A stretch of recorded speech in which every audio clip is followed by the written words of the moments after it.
So today's topic is really relevant to what most golfers are probably going to be experiencing about a few weeks from now. A lot of golfers are just getting out for their first rounds. You're probably in that same boat where the season's coming around. You really want to optimize your performance, and I'm going to bring you through kind of my 5 things that I really like to focus on as a golfer and really emphasize with my students and my academy. If you want to check out more about my academy, check out at Lancaster Golf Performance on Instagram and TikTok. You can also check out lancastergolfperformance.com. So let's get right into it. So I got 5 rules here that I want you to really stick to at the start of the year. Maybe the areas of focus that you really should be thinking about. So the first thing is going to be for your first few rounds. Let's call it maybe like your first 3 to 5 rounds. I want you to be playing at tees close to about 1,000 yards forward than you typically would, right? So for me, I'm probably playing north of 7,000 most days. I play out of Copetown Woods and Mystic, and those are courses that both are around 7,000 or 7,400.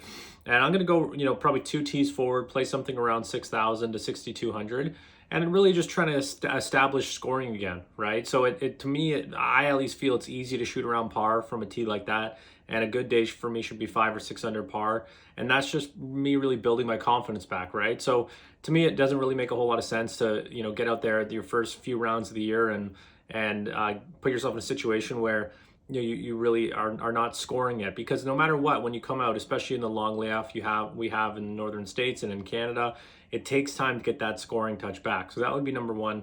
The second thing would be working on short putting, especially breaking putts. I mean, if you've been working on your putting all winter, which I highly recommend, putting for 20 minutes a day can have a huge impact on your scoring.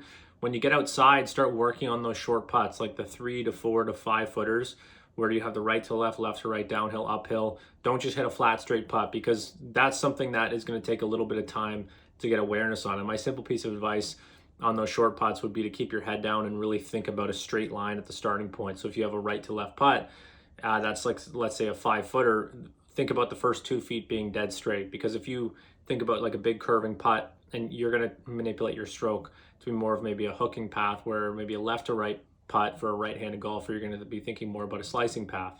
So short putting, I mean, that's the stuff to me that's really going to hold your scoring in. And to me, it opens up more opportunities to have birdies, right? So like, let's say, your first 3 holes, you miss every green, you're just around greenside, and you chip one up to about, 4 to 6 feet, or even 10 feet, and you make 2 out of 3, or you make 3 out of 3.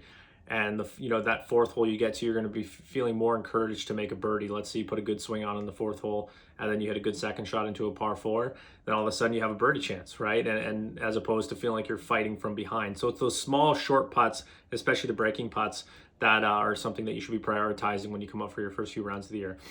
The next thing would be this is more of a mental thing to focus on, would be the 10-round rule. And this is something that I've been using for many years, and it's really helped me come out and have the right expectations when I'm starting to play those first rounds. So I give everyone a 10-round rule, right? And if you're only playing once a week, then it might mean that it's going to take you about 10 weeks to get to your scoring form.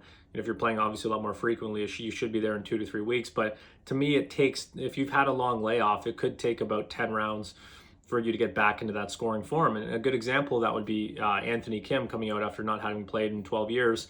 His first few rounds are 6 over, pretty poor scores.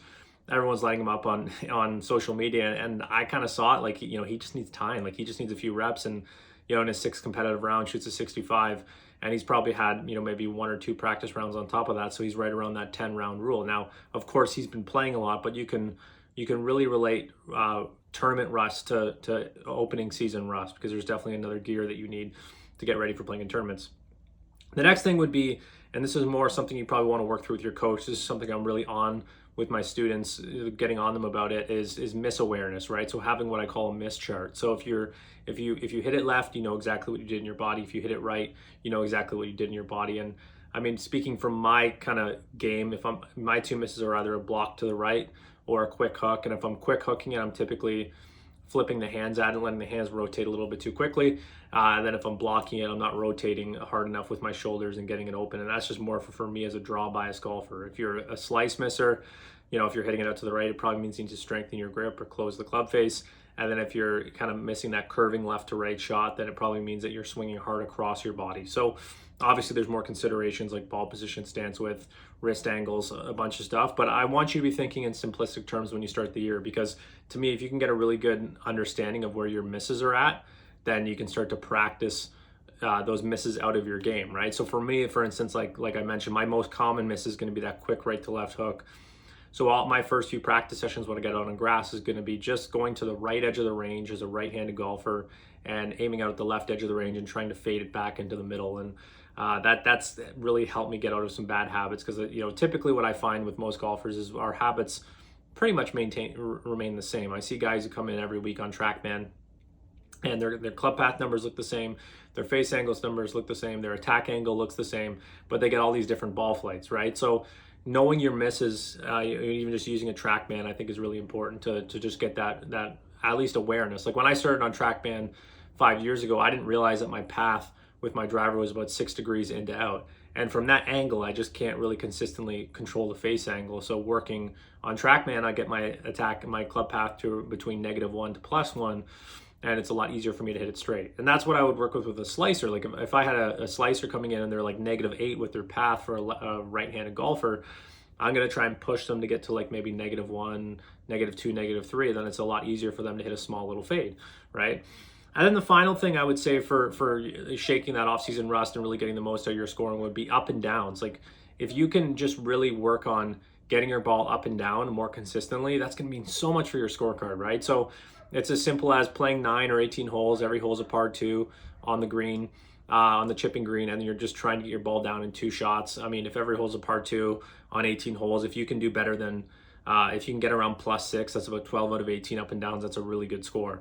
So follow those 5 tips, write them down, maybe rewatch the video, write them down in a journal, and really make that the focal point for the start of your year, because I think that it's possible to get into mid-season form very quickly.